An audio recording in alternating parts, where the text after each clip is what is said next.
Hello, नमस्कार, सलाम, सत श्री अकाल, जय भीम। साथियों, काफ़ी लेट हो गया है, मैं अब लाइव पर हूँ और वीडियो भी बन रही है।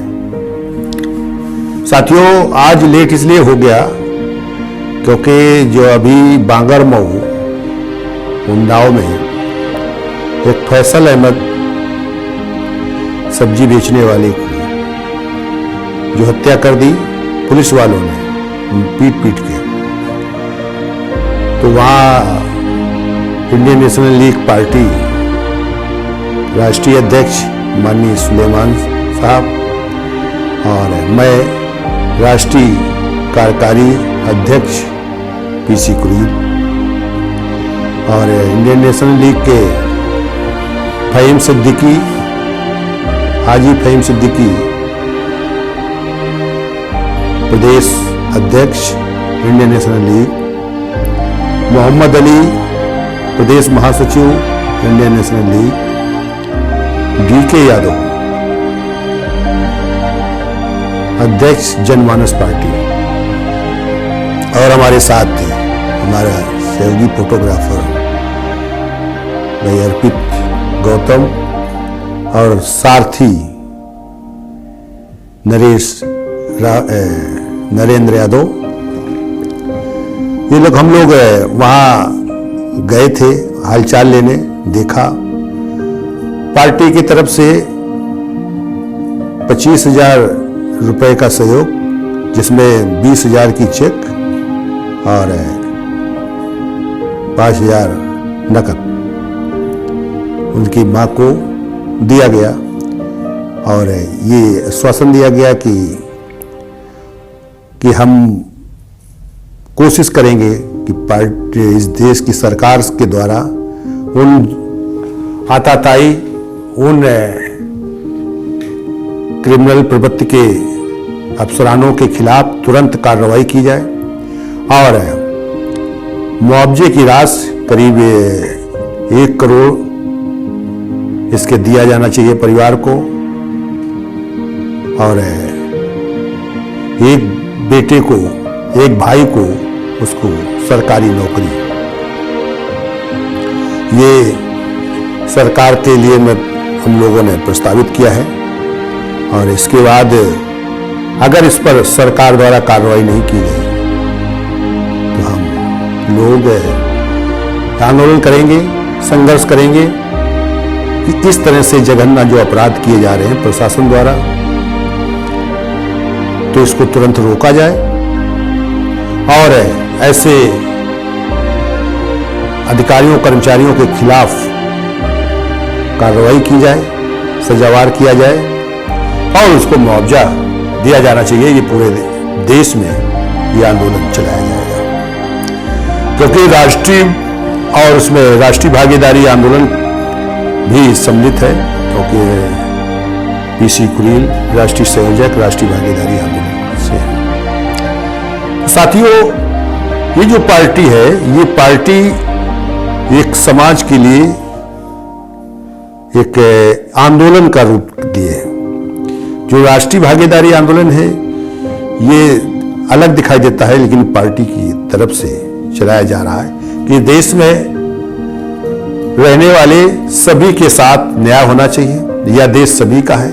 इस देश में जो सिस्टम है, जो सरकार बनाने का सिस्टम दिखाई देता है, लोकतंत्र का है। लोकतंत्र का मतलब है हर व्यक्ति का प्रतिनिधित्व और वो प्रतिनिधित्व सरकार बनाने में अगर है तो सरकार को चलाने में, उस पब्लिक में हर स्तर पर काम में और उसके विकास में प्रतिनिधित्व दिखाई देना चाहिए। तभी यह देश मजबूत हो सकता है, तभी इस देश की सरकार मजबूत हो सकती है।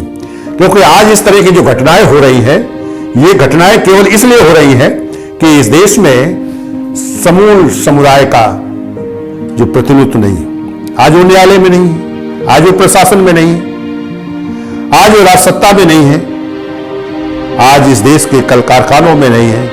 उसके जो विकास के रास्ते हैं जो विकास का सिस्टम है उसमें नहीं है, क्योंकि विकास तभी हो संभव है जब इस देश के हर व्यक्ति को काम करने का मौका मिले, काम करने का मौका दिया जाना चाहिए। ये अगर काम करने का मौका भी जिन्हें दिया जा रहा है उन्हें एक न्यूनतम वेतन दिया जाना चाहिए, जिससे कि उनका घर परिवार चल सके, उनका जीवन सही तरीके से चल सके। जैसे 15,000 रुपए हर व्यक्ति को जो वर्क मिले उसका वेतन मासिक 15,000 रुपया होना चाहिए, और इसके बाद उसके योग्यता और उसके टैलेंट के आधार पर उसको काम की प्रवृत्ति होनी चाहिए। ये न्यूनतम स्थिति है, इससे जितना उसकी योग्यता और कार्यक्षमता है उसके आधार पर उसको देना चाहिए, मिलना चाहिए। और जो इस देश में जो घोषणाएं करते चले आ रहे हैं ये सरकारें कर रही हैं, लेकिन उसका पालन नहीं हो रहा है। आज इस देश में 2 करोड़ हर वर्ष रोजगार देने की बात कही, आज देश में हर व्यक्ति को रोजगार से शामिल करने की बात कही, उसको संसाधन देने की बात कही कि उसको 15-15 लाख रुपए उसके जेब में खाते में डल जाएगा 100 दिन के अंदर। चूंकि ये पैसा जो विदेशी बैंकों में जमा है, जो काला धन के रूप में है, या इन लोगों का शोषण किया हुआ है, इन लोगों का लूटा हुआ धन है, इसलिए हम इनके साथ कोई एहसान नहीं कर रहे हैं। इन्हें हम 15-15 लाख रुपए इनका वापस करेंगे, इनको संसाधन देंगे, ये ऐसा कहा, लेकिन उसका जुमला ठहरा दिया। ये जुमला ठहराना ये नाइंसाफी है और ये लोगों के साथ भेदभाव है।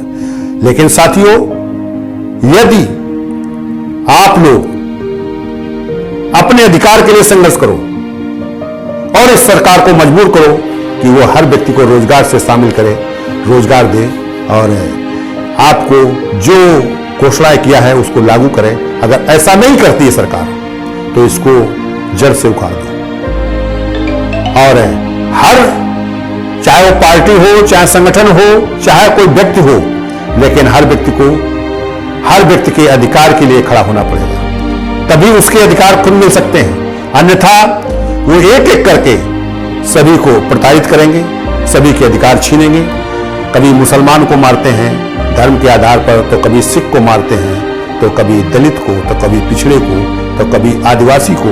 इन सबको अलग अलग तरीके से, अलग अलग समय में, अलग अलग जगह पर इनको प्रताड़ित करते हैं और उसकी वीडियो जारी कराते हैं, जिससे कि वो प्रताड़ित हो और ये डर घुसे उसके अंदर कि नहीं, अगर हम ऐसा करेंगे, हम अधिकार मांगेंगे या अधिकार में शामिल होंगे, तो हमारे साथ इस तरह का अन्याय होगा कि हमें जीना मुश्किल कर देंगे। इस तरह का उसके अंदर भय है, व्याप्त है, डर व्याप्त है, और बलात्कारियों को संरक्षण देने का काम करते हैं।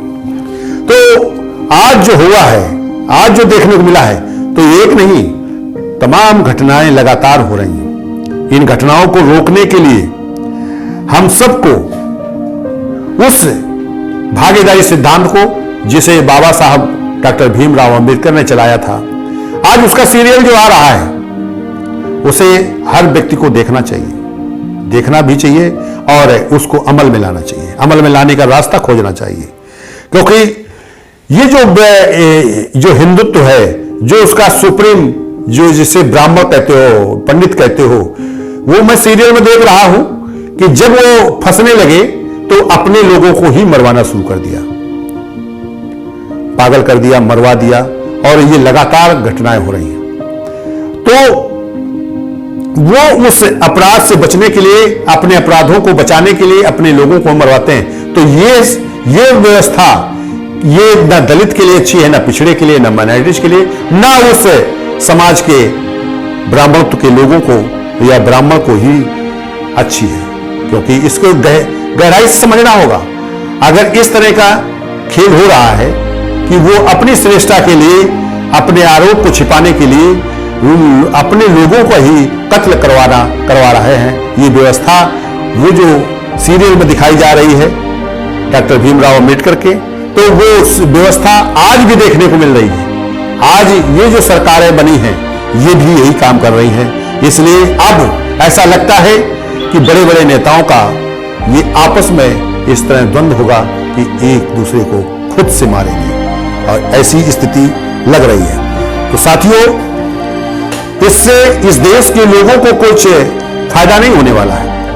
फायदा तब होगा जब इस देश में जो अपराध की स्थिति है उसको रोकने का काम करें, और तभी ये अपराध जब रुकेगा तो इस देश का विकास होगा। और विकास में आज जो हमने इस सब चीजों को देखा है, ये और जो डर घुसा है, उस डर को निकालने के लिए इस देश के तमाम लोग, तमाम पार्टी के लोग, तमाम संगठनों के लोग, तमाम लोग जो सोशल काम कर रहे हैं, उन्हें सबको खड़ा होकर और उन्हें उन कॉमन बिंदुओं को सामने लाकर संघर्ष करना होगा, क्योंकि यह देश विकृत सामाजिक व्यवस्था में बट चुका है। आज लोग उसी में अपना स्थान ढूंढ रहे हैं, उसी में अपने विकास का रास्ता देख रहे हैं, उस व्यवस्था में। तो इसीलिए इस देश में वो जो विकृत व्यवस्था है वो मजबूत हो रही है। जो समान सामाजिक व्यवस्था है या जो देश में लोकतंत्र है, जो देश का संविधान है, ये कमजोर हो रहा है, इसको तोड़ने की स्थिति बनी जा रही है। तो इसे रोकने के लिए जो संविधान बचाओ, देश बचाओ का जो एक आंदोलन चल रहा है, उसको मजबूत करने के लिए इस तरह भागीदारी सिद्धांत को मजबूत करना होगा और भागीदारी सिद्धांत को लागू करना होगा। तभी यह देश बच सकता है, तभी यह देश में सभी का विकास होगा, तभी यह देश मजबूत भारत बनेगा। धन्यवाद साथियों, जय भीम, जय भारत। धन्यवाद साथियों, धन्यवाद साथियों।